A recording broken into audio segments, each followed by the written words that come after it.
So, paganda ng Tuguegarao City mga karils. Ito yung ginagawa nilang arko dito. Pag natapos to, maganda ito. Kasi ganito yung nasa pinakasentro eh.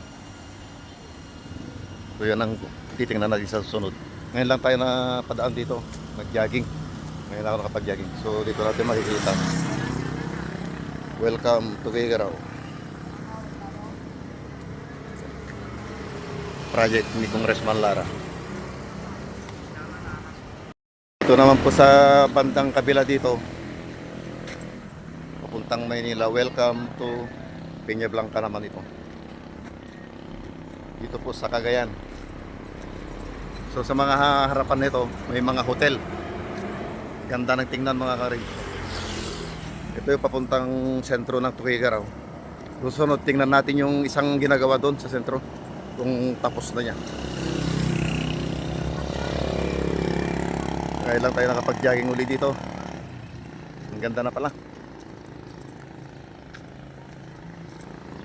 So, parang triangle ito. Ito naman yung Pulsar Hotel. Yan, yung malaki na yan.